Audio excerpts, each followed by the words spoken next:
Already நான் சொன்ன 2 காரணங்களால தான் ராபர்ட் டாஷ் அவர்கள் இறந்தாங்கன்னு சொன்னேன். யார் சுட்டா அப்படின்னு பார்ப்போம். 1904 பாரத மாதா சங்கத்தை நீலகண்ட பிரம்மச்சாரி ஸ்டார்ட் பண்றாங்க.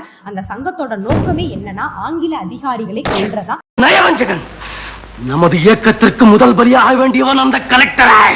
யாரை சூஸ் பண்றாங்க? வாஞ்சிநாதன் அவர்களை சூஸ் பண்றாங்க. வாஞ்சிநாதனுக்கு துப்பாக்கி சுடும் பயிற்சியை வாவேசு ஐயர் அவர் கத்துத்தராரு. ஓகேயா? ஓகே. என்ன உனக்கு? நாளை காலையில் தூத்துக்குடி எக்ஸ்பிரஸில் மணியாச்சி ஜங்ஷன்ல இருந்து புறப்பட்டு கொடைக்கானலுக்கு போகிறானா? ட்ரெயின்ல வந்துட்டு இருக்காங்க. ட்ரெயின் 10 நிமிஷம் மணியாச்சி ரயில்வே ஸ்டேஷன்ல நிக்குது. இந்த சம்பவத்தை பயன்படுத்திக்கிட்ட வாஞ்சிநாதன் ஸ்ட்ரைட்டா ட்ரெயினுக்குள்ள போய் ஆஷ் அவர்களை ஷூட் பண்றாங்க. அந்த கன்னால தன்னையும் ஷூட் பண்ணிக்கிறாங்க.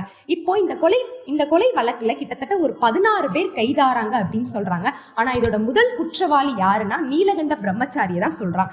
ஏன் அப்படின்னா அவர் உருவாக்குன அந்த பாரத மாதா சங்கத்தினால்தான்